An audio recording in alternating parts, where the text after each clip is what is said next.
Okay, so as everyone can see, this is the third annual Best Practice Conference. I was lucky to be invited. Today we're going to be talking about lateral violence. Again, my name is McNeill. I'm an assistant clinical social worker or associate clinical social worker and a certified California domestic violence advocate. And so today we're going to talk about lateral violence and what that means and what is that.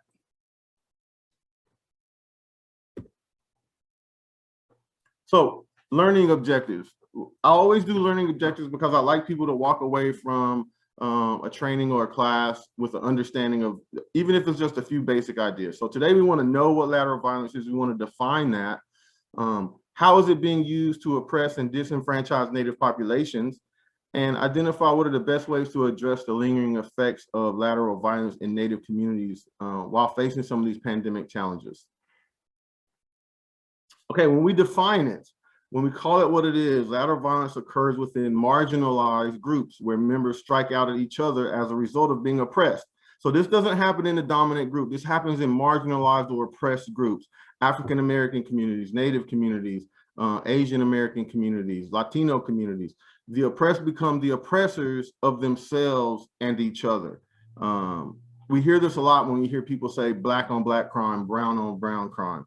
What they're talking about is a level of lateral violence. And this is a term that describes the way people in positions of powerlessness covertly and overtly direct their dissatisfaction inwards towards each other, towards themselves, and towards those less powerful than themselves. In the community where I grew up, we had a saying, you know, crabs in a bucket, meaning anytime someone was trying to do something good, the people in the community themselves would pull that person down. Crabs in a bucket. Lateral violence is believed to occur worldwide in minority and particularly in indigenous peoples. Okay, lateral violence is an expression of rage and anger, fear and terror that can only be safely vented upon those closest to us when we're being oppressed. In other words, people who are the victims of a situation of dominance turn on each other instead of confronting the system that oppresses them. The oppressed become the oppressors. So what we're talking about in a nutshell is, say you're a Native American kid and you're constantly being bullied or you're constantly being discriminated against by law enforcement in your community. Instead of taking the issue up with law enforcement or with that individual, we turn that around and we attack members of our community. So we have this misplaced anger and aggression visited on our communities because we can't reach out and get those people who are doing the actual oppression or the actual hurting of us. So it's always directed sideways, not up or down, sideways. We're usually sideways and down, sorry about that. Meaning your aggressors are your peers, often in powerless positions. It's our own indigenous peers who bully us. Other terms include workplace bullying. And we'll talk about that specifically with nurses later on in the training. Horizontal violence, intraracial violence, or internalized colonialism. So when we talk about these issues, how has this changed with COVID?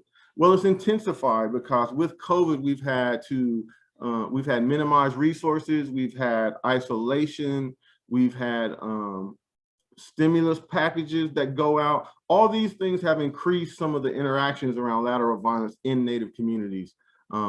Research suggests as much as 95% of bullying occurs amongst Native people themselves. What that means is 95% of the bullying going on in our rancherias, our reservations, our tribal lands is being done by other Natives. Any questions so far, any comments? Please just, like I said, just reach out and we'll answer any questions, or if you have something you want to offer, please. Okay, one of the things I didn't explain before we got started was all the graphics. So all the animals and plants you see during these training are all native to California. I try to include little, informative tidbits about where I live and what the communities I live in look like. And so for this training, every animal, every plant is from California. The beaches you'll see are all California beaches. Okay, lateral violence is a form of bullying. It includes gossip, shaming, blaming others, backstabbing, and attempts to socially isolate others. And for Native people, talk of blood quantum. Are you half blood? Are you quarter blood? How much Indian are you? Those are things that we use as Native peoples to denigrate other natives. Lateral violence, or victims of lateral violence, do these organized and harmful behaviors to each other collectively as part of an oppressed group within their families, within their organizations, and within their communities. I find it really interesting that we as natives often talk about, are you Native enough? Are you half blood? Are you quarter blood? Are you registered? These are all ways that we oppress our own selves in our own communities.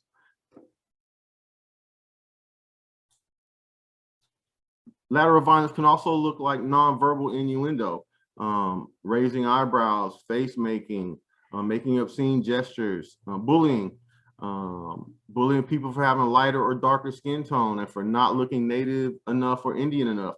This is big for me because I experienced this a lot growing up in North Carolina. I experienced it a lot here in California with the 112 or 13 tribes that I work with on a regular basis. This is a real issue for tribes. You know, tribes in Southern California look a certain way compared to tribes in our Central Valley, compared to tribes in our Northern California. And they all look, you know, different. And so there's always this sort of interaction of, where are you from? What tribe are you from? How Native are you? Who's your mom? Are both of your parents Native? And so those kind of things play into what we call lateral violence. Malicious gossip, spreading rumors or gossip about a subject's cultural identity. Oh, they're not Native, they look white, so they must be white. These are the sort of things, again, that we're doing to ourselves in our own communities. Imposition of derogatory labels, verbal affronts, which can be overt or covert and include snide remarks, lack of openness, abrupt responses, gossiping, name calling. Now, you go to any office in the United States and you're going to have a lot of these symptoms taking place: shaming, undermining activities, turning away, not being available, social exclusion. I'll give you an example. I worked in the office a few years ago where everyone went to lunch together. It was really nice. Teams would get together, and whether you were in team A or team B, they all kind of just grouped together and went to lunch together. It was the thing that the office did. We hire a new person. The new person is a little shy and a little more standoffish than the veterans in the office. And so what begins to happen is this person is excluded. They're not invited to lunch. They're not invited to the after work activities, you know, happy hours and things like that. That is a form of lateral violence. That person is being excluded socially because they were a newcomer. Withholding information. I had a situation with a nurse who was not told all the information about a patient. And that patient ended up getting really sick because basically this nurse was not giving all the information to another nurse. That nurse in turn prescribed medication that was not suitable. The patient gets really sick. And that was all because the lead nurse had not given her the information on purpose. And that's a form of sabotage, deliberately setting up a negative situation for a coworker, for a tribal member, for someone in the community to be embarrassed. We see this kind of stuff happen a lot. Infighting, bickering, family feuds, racially motivated teasing, taunting, and threats. We see a lot of this when we're talking about racially motivated teasing. You know, your hair is not Native, or your skin's too dark to be Native, or too light to be Native. Your mom wasn't Native, or you don't live on, you know, Native land, so you're not Native. Those kind of things happen a lot. We also see a lot of sabotage, you know, especially in the competitive job markets and places like that, where, you know, we are trying to move ahead, but sometimes what happens is jealousy and envy take over, and we do things to maybe set someone up so that we can look better in a better light. Scapegoating, backstabbing. Now, again, I'm going to point out that many of these examples, regardless of the race, culture, exist in offices, in schools, in classrooms all over the United States. Okay, failure to respect privacy. I had to counsel a young lady on this not that long ago. She was a confidant to another employee in the office. That employee shared some really sensitive information about her relationship with her spouse. All of a sudden, that information is floating around the office. And the individual had only told one person that they thought they could trust. So she failed to respect the privacy, and she broke the confidence of the individual who trusted her. And what did that lead to for my office and for me as the manager? Well, that led to organizational conflict, because now I'm having to deal with this issue in the office that was created by lateral violence. Social exclusion, again, not inviting someone to lunch or not inviting them to a meeting they should be in. Those are the kind of things that happen when we're talking about social exclusion. Physical violence, attacking new people coming into the community. That happens. We see that a lot with, I don't want to be geographically sort of biased here, but when working with our Northern California tribes, we see a lot of this aggression towards outsiders, and they have good reason, given their history, what they've been through. They're very suspicious of outsiders.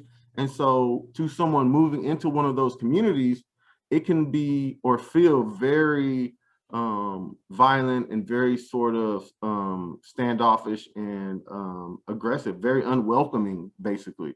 And so that is another form of lateral violence. One of the biggest ones we see now, especially around COVID and the pandemic, is cyberbullying. Because kids and offices are, we aren't allowed to be in offices. Our kids are just going back to school right now. The internet has taken over as the place to go and be a bully. I can sort of be mean to people online and have no repercussions because I'm sitting in the garage in my house, or I'm in the basement, or I'm at my desk, wherever, at a coffee shop. And so using the internet, instant messaging, and social network sites to intimidate, put down, spread rumors, make fun of, threaten, exclude someone because of their actual or perceived cultural identity. That doesn't happen on the internet, does it? No, of course it does.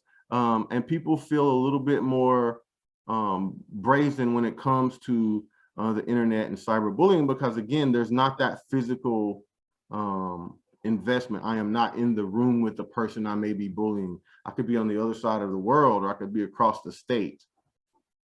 Any questions so far? Any comments?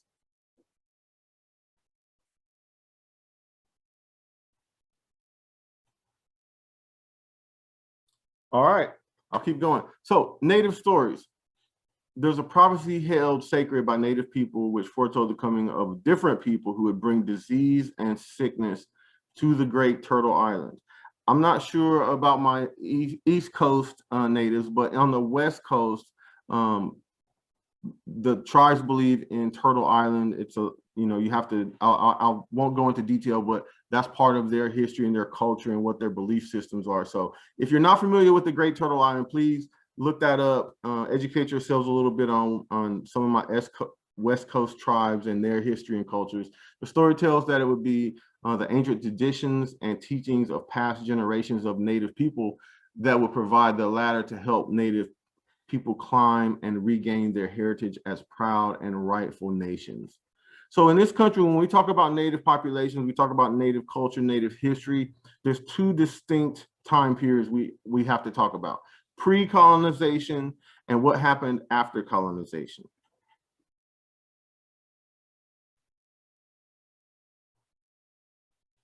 Okay, historical inequalities. Once the colonization began, the treatment for Native populations was incredibly unfair, obviously. You don't take over someone's land and treat them fairly. You do all you can to rob, steal, and cheat them out of that land. And, as we know, colonizers used many number of ways. Unfair treatment of indigenous tribes, bands, villages, and rancherias is well documented by numerous publications regarding Native people and their well-being or ill-being. The United States government has a history of being very disingenuous when we talk about Native populations and the way they have treated Native populations from the beginning. So that historical inequality plays into why you see issues of lateral violence in communities like Native communities, African American communities, Asian communities, Latino communities. The lateral violence usually happens because, again, these are oppressed populations or cultures that do not have the ability to reach out and touch the oppressor. So that anger, that resentment from, you know, decades, centuries of mistreatment is turned outward towards our own community, towards our own community members.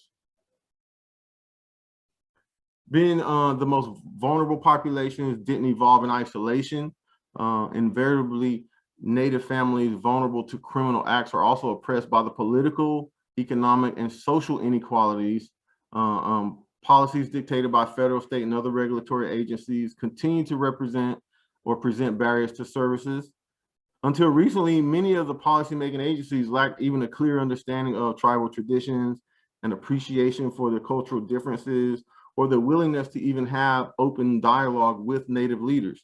This led to complete disregard for service delivery or produced biased services that proved ineffective or inappropriate to Native victims of crimes. Again, when you're not listening to a community or a population, how are you going to serve that population or be equitable to that population?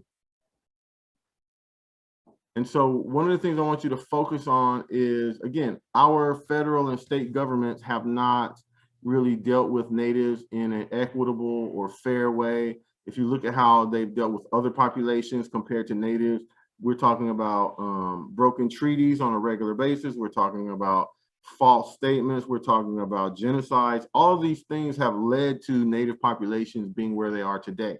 And these agencies that are here to help are still to this day often a barrier to the work that needs to get done.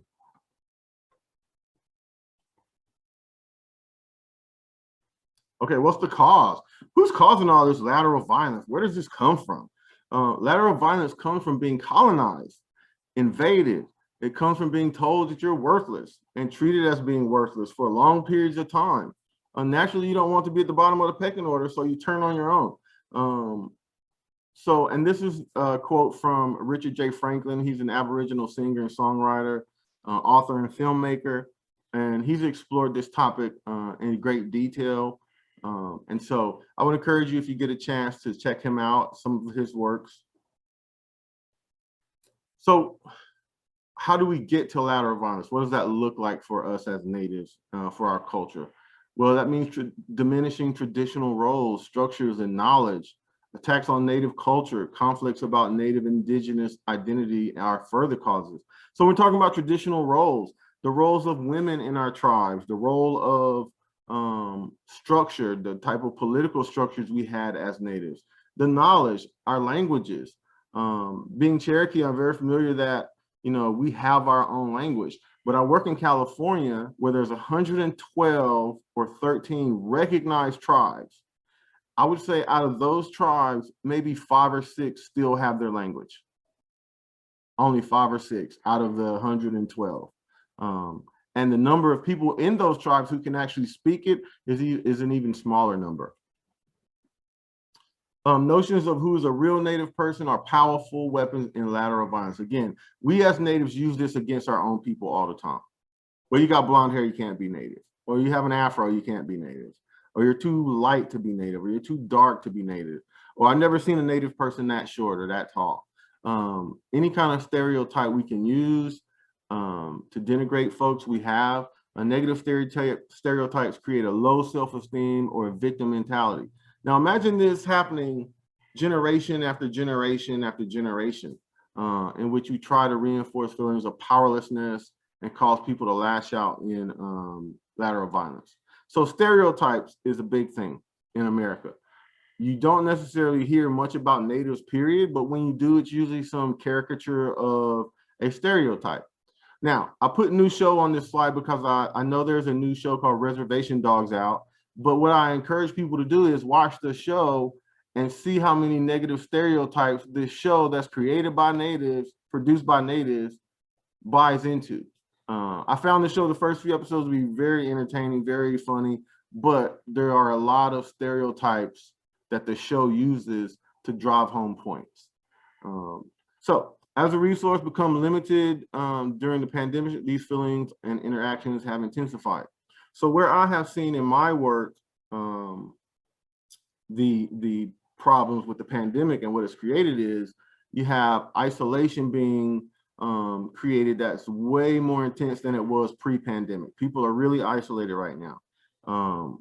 The monetary money or the monetary gains or checks that have gone out have created a lot of issues in the communities out here. People being, accosted, people being attacked for their stimulus checks or whatever. People using fraud to gain access to people's stimulus checks, and just outright theft. We've had in California, I think the EDD, which is our Employment Development Department or our Unemployment Department, reported that almost $8 billion in stimulus money and unemployment benefits had been stolen. Much of that by our incarcerated inmates. So we have a lot of that stuff going on. A lot of people doing crazy stuff with fentanyl, with opioids, and with fraud from the EDD or from the unemployment department. And so what has happened is basically the pandemic has created these vacuums where this type of activity and behavior has really grown and kind of flourished. Governments, obviously, we need them, but they can often be really bad for cultures and for, communities, especially if you're an oppressed community. They can create an environment for lateral violence through a lack of recognition and engagement, and by pitting groups against each other. The federal government has a history of taking tribes that are geographically close together and just saying you're one tribe. You share similar geography, you're the same. They also have a history of pitting tribes against each other. I read some research once where the federal government went into a valley. I'm not sure if it was Oklahoma or Arkansas somewhere, but basically what they did was they gave one tribe horses, they gave another tribe shovels and hoes and things like that, like gardening tools. Now, if you're in the tribe with the horses, you're feeling pretty good about that interaction. If they rolled up and gave you a shovel and you know that the other tribe got horses, well, you're going to feel a little bit different about that situation. Another thing that the government uses is the native title process, registration, where we have to prove our identity over and over and over again. There's not another single population in the United States that has to prove their identity over and over. The BIA registration cards, your government ID numbers, all this stuff. The only time we've seen this in history where all this government title process registration stuff was going on was in Germany. When Germans were trying to register the Jews, they gave them all numbers, they even tattooed it on them. So why is it that Native people have to prove that they are Native repeatedly to get services, to get the things that they are owed? The US government uses that to create friction within the communities. The disproportionate amount of victim vulnerability that is recognized today can be traced to policies and procedures initiated by early explorers, missionaries, and sustained by the federal government. The government has never had a consistent policy towards Native people. And I'll give you an example. Again, I keep saying we have 112, 113 registered tribes here in California. As far as the federal government goes and the California government, it's all one big tribe. They refer to them as Native peoples, even though they don't share similar languages, geography, food, culture. It's all very distinct. These are 112 very distinct populations and cultures, yet the government considers it all just Native people.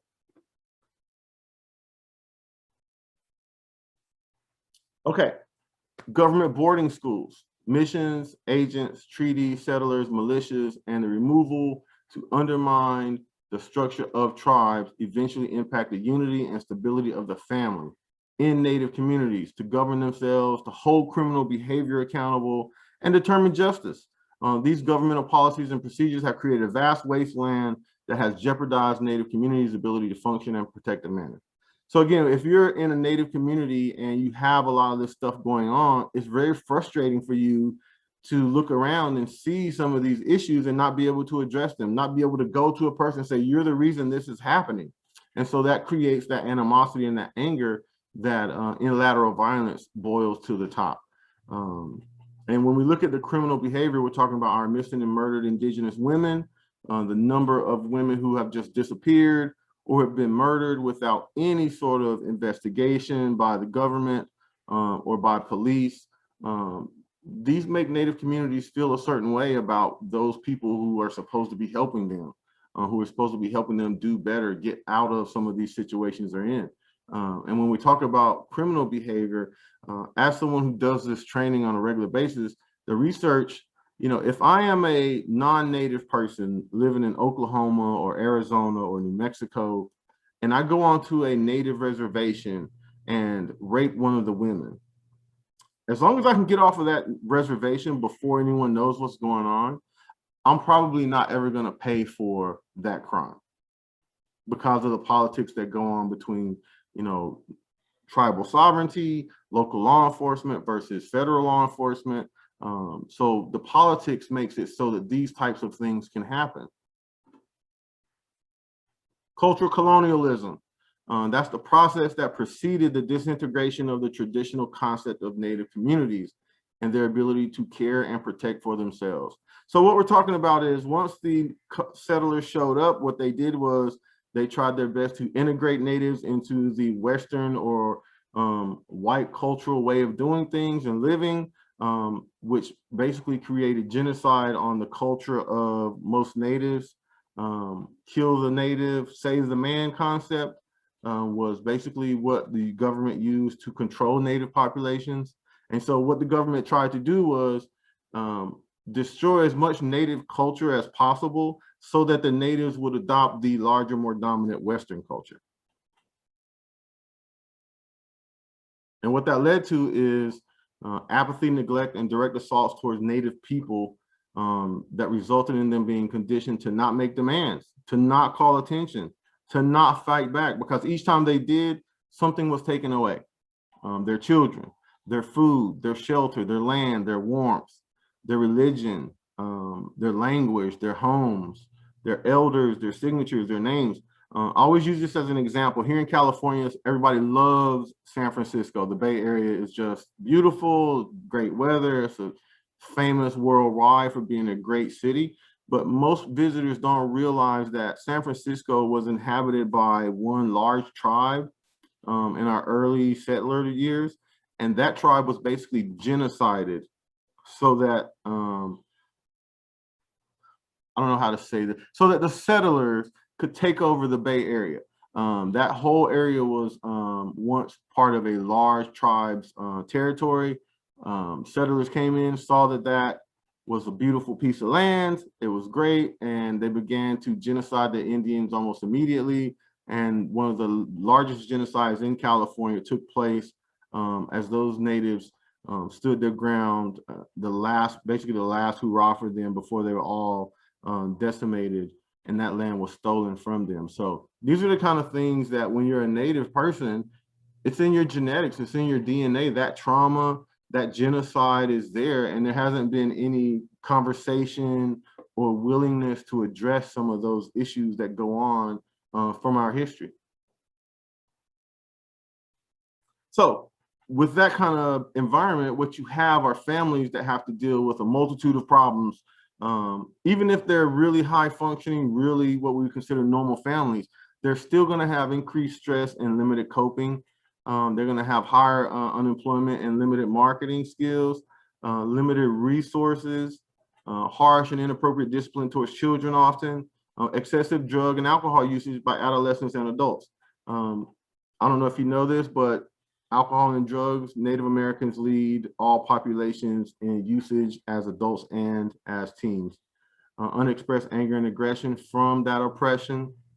Ability to adequately address issues of shame, grief, sorrow. Because again, as Natives, we're pre-programmed to not cause waves, to not make noise. And so we often hold in that shame, that grief or sorrow. No sanctions against abuse due to jurisdictional boundaries. Again, we just talked about that, limitations or confusion. Non-Natives doing crimes on Native lands, How do they get prosecuted, or do they even get prosecuted? Tribal jurisdictions that limit penalties for crimes against members. One of the things we deal with in California quite often is crimes that are committed by members of the community, native members of the community, and they're often protected by other members of the community in high power or decision-making positions. That creates a lot of resentment within these tribes, but it's something that we address on a regular basis, especially when we're talking about sexual assaults. Recently here in California, we've had a litany of sexual assaults happen on tribal land by tribal members, and for whatever reason, there hasn't been a lot of work or a lot of interest in addressing those assaults. Lack of value towards children plus inadequate ability to protect them, helplessness and hopelessness due to cultural oppression, express anger and aggression in the form of domestic violence, suicides, and homicides. Again, natives nationwide lead in domestic violence, suicides, and homicides, especially when we're talking about our native women. They are often the victims of domestic violence and homicides at much higher rates than any other population. And our children are often leading in the suicides for any number of reasons for such a small population. We make up about 12% of the total population in the United States, but we lead in so many of these categories like domestic violence, suicide, and homicide. Gang violence that evolves out of general apathy or limited parental supervision. Again, parents are working nowadays, native parents are working, and what does that mean? That means isolation for our children. That means that our children oftentimes are latchkey kids. They go home to these really isolated areas a lot of times. There's a lot of chances for gang involvement to grow and to happen. Hate crimes due to prejudice and racism. You know, native populations, again, if we're not being ignored, we're being sort of, I don't know what I would say there. We're being attacked.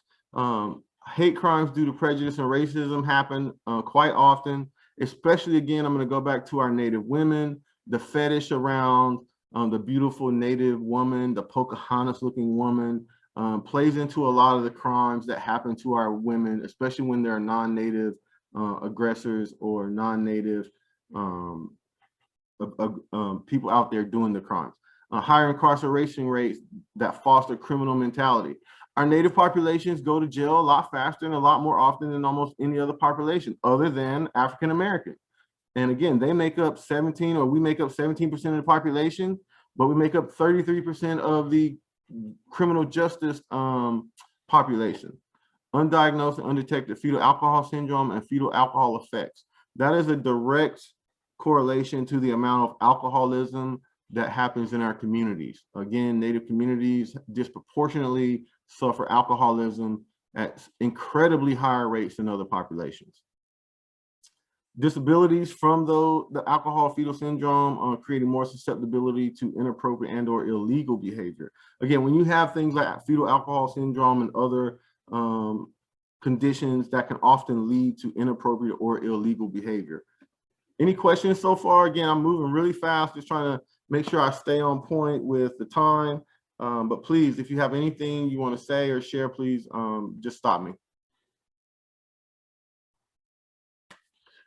Okay, the destruction of structure that once governed social interactions between natives took away more than just relationships. It removed accountability and honor and left shame. Today's generation of native people can best be described as. So what we're talking about is once settlers came into the country and began to break up these tribes, send them out west, send them north, send them south, genocide them, give them smallpox blankets, whatever it may have been, alcohol for land, Bibles.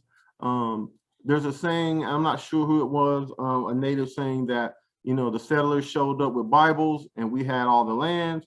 When the settlers left, we had the Bibles and they had all the land. So again, these are all things that were used to basically steal land, to deal with the native population, to deal with the Indian problem. And so what that has created is situations for this generation of native folks that have higher likelihood of history of substance usage within their family. having higher likelihood of first pregnancy as an adolescent, and increased likelihood of having children later in life. So that does two things. That stops our young women from being breadwinners, from being professionals, having children in adolescence. And then because they are having children later in life, it sort of slows down their ability to be financially stable, to look at retirement and those sort of things. So having a longer period for childbearing years creates that problem. Having likelihood of only having a GED or equivalent. Many of our kids drop out of school because of bullying, because of addictions, because of any number of reasons. So a lot of times, more than likely, out of all the different populations in our country, Native American kids are going to have higher numbers achieving the GED versus a high school diploma. Having three generations living within the household. Now, I, as someone who had that, I don't think that is necessarily a bad thing. But when we're talking about this list, what we're talking about is the financial instability and the addiction and some of the issues that go on in Native communities makes this something that has to happen, not something that is voluntarily happening. History of oppression, generational grief, depression, anxiety, and shame. So as a clinical social worker, one of the things that I know through research is trauma can be passed down in your DNA through a process called methylation.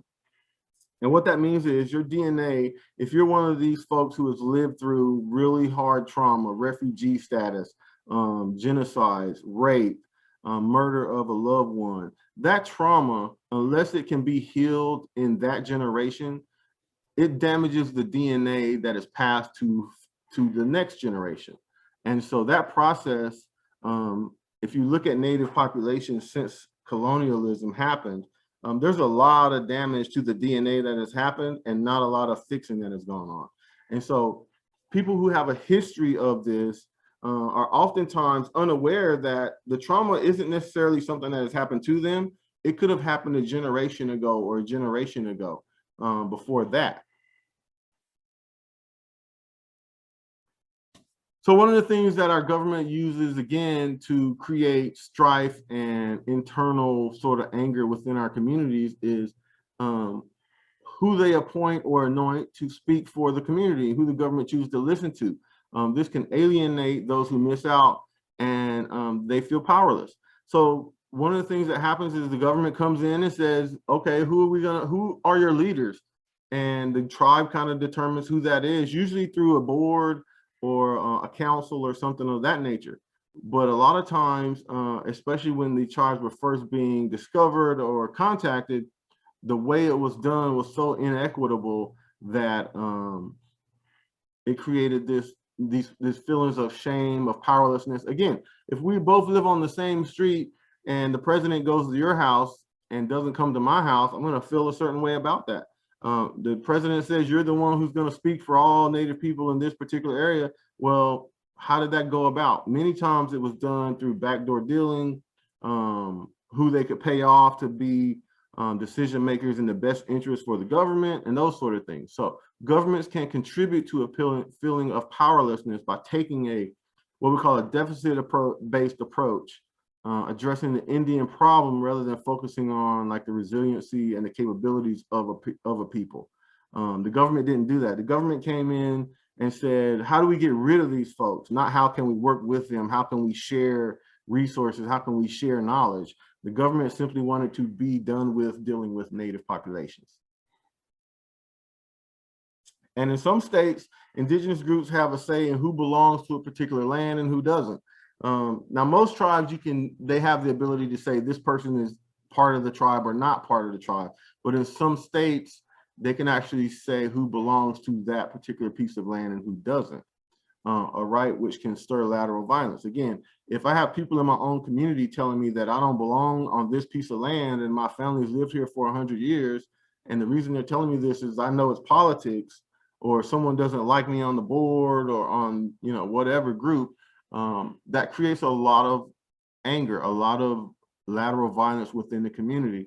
When Native title claimants are not sure of their Native identity and communities can become fragmented. So again, you have this happening all over, especially here in California, where, you know, politics plays a big part in the decisions that are made within Native communities.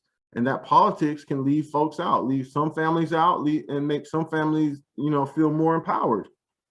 The Native title process can also lead to feelings of dispossession. Again, I'm being told by other Native people that I don't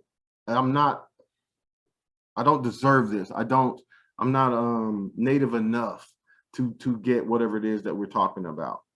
So again, you create the anger by the policies and procedures that are in place to address Native communities.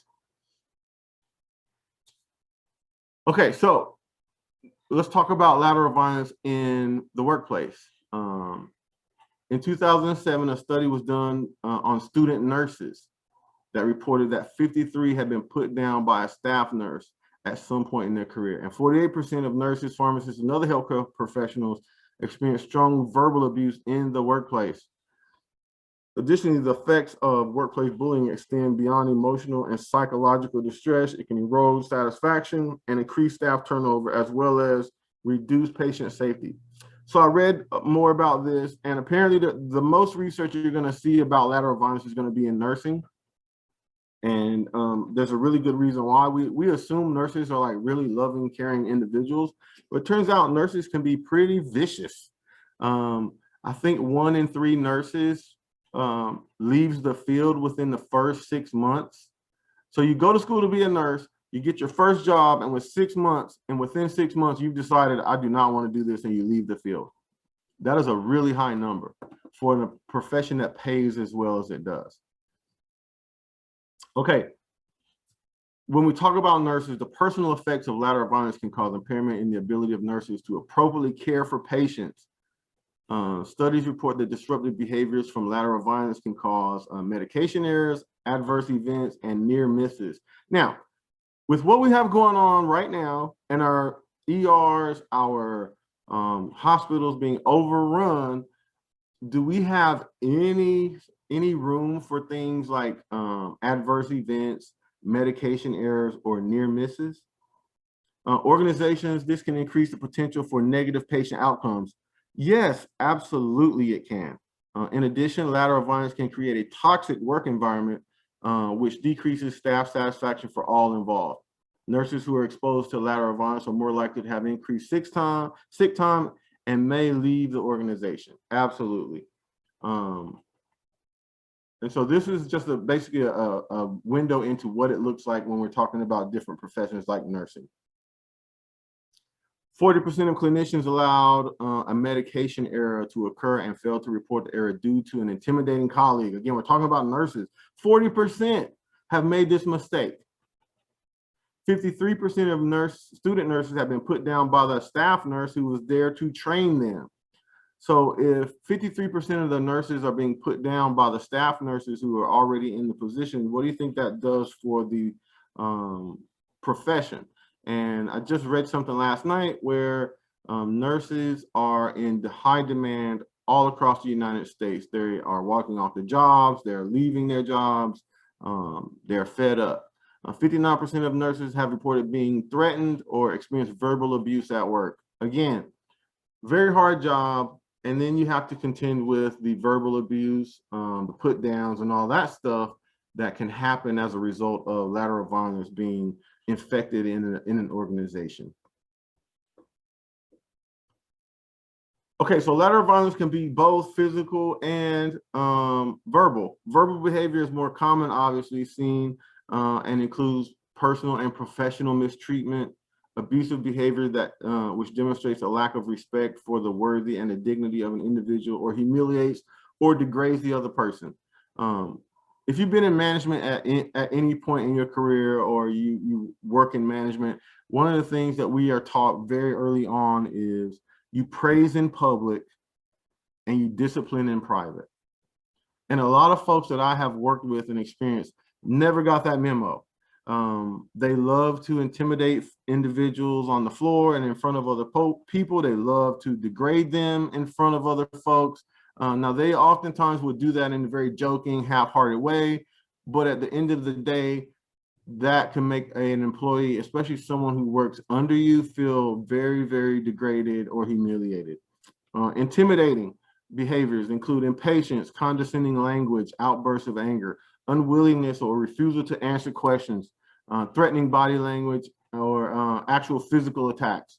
We've all worked in an office where there was a person in the office who engaged in some of this, whether it was in intimidation or impatience. Condescending is a big one that I have had to deal with.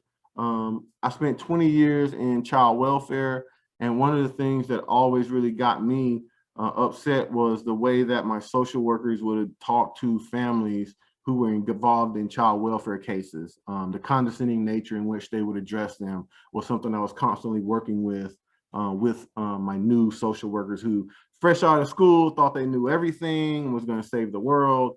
And in reality, they were really hurting a lot of the families they worked with.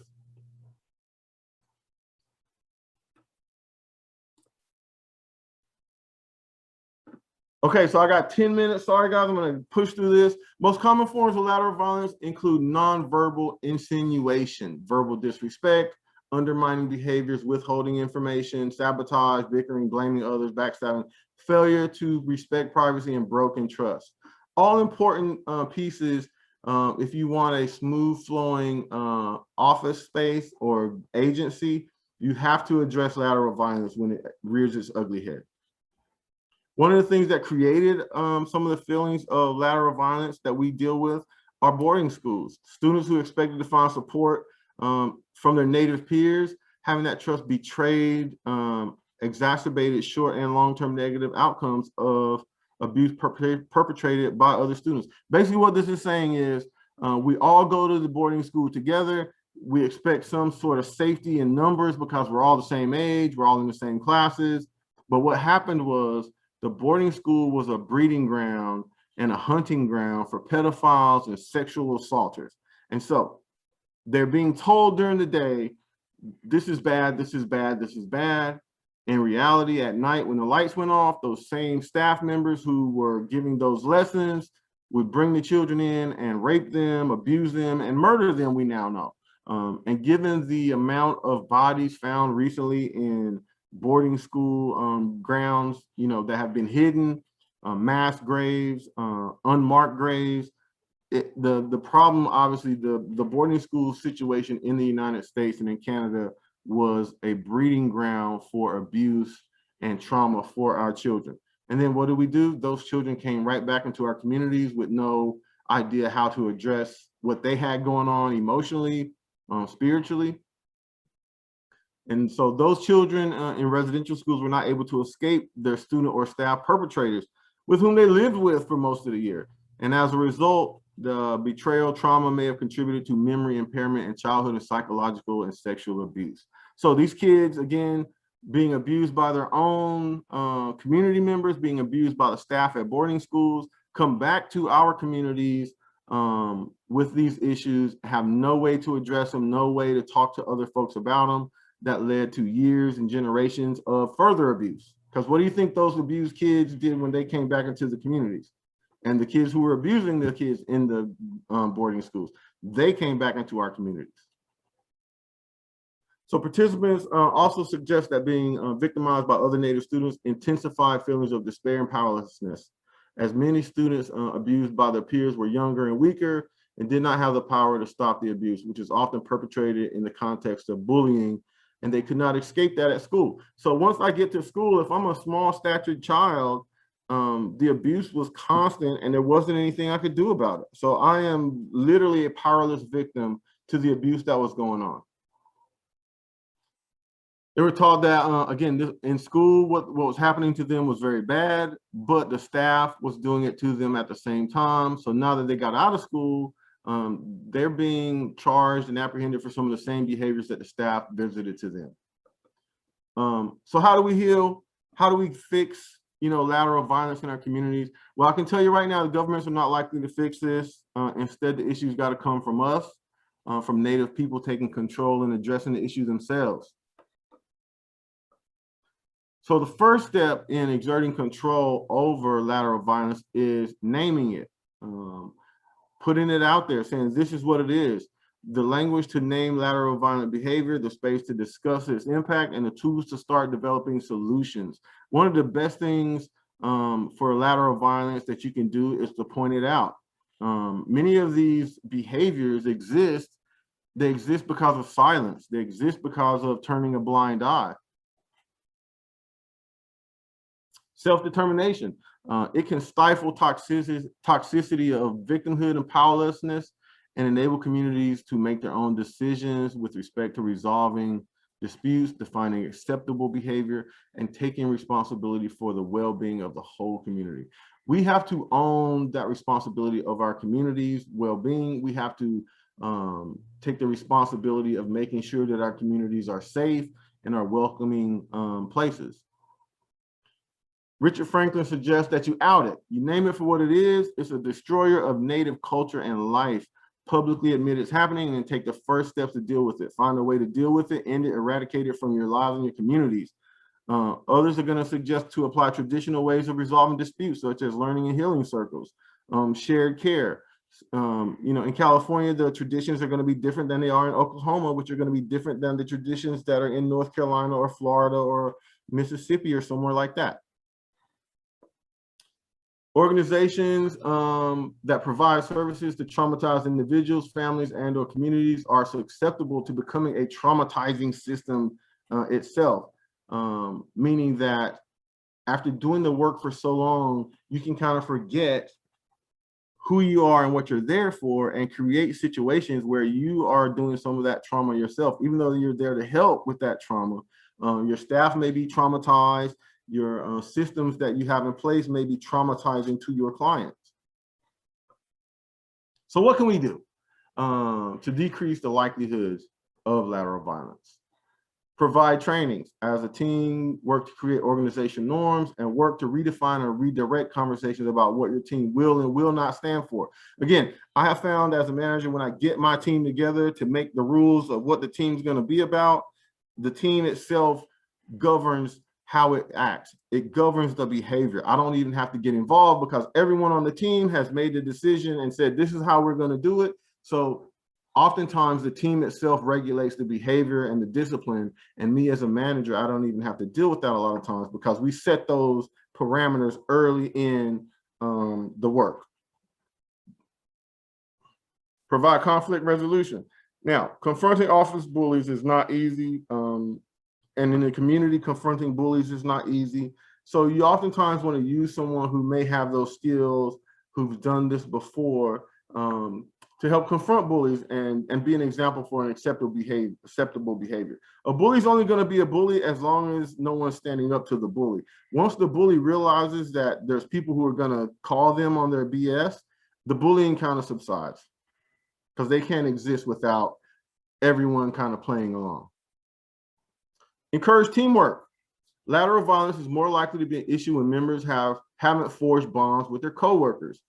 Team building skills. Brainstorming during meetings can help the team develop strong rapport. Additionally, setting goals as a group and praising a team member when goals are met can make working as a team more appealing. When everyone on the team eats, the whole team is more efficient. The whole team is more adaptable. The whole team is more profitable, or whatever you want to use as an adjective there.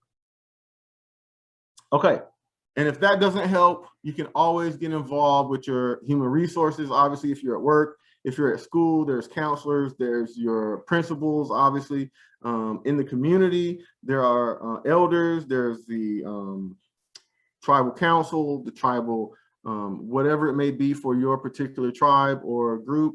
And so those are the things you can do to help address lateral violence within your communities. Okay, that's it. Any questions, any comments? Anyone have anything they want to share?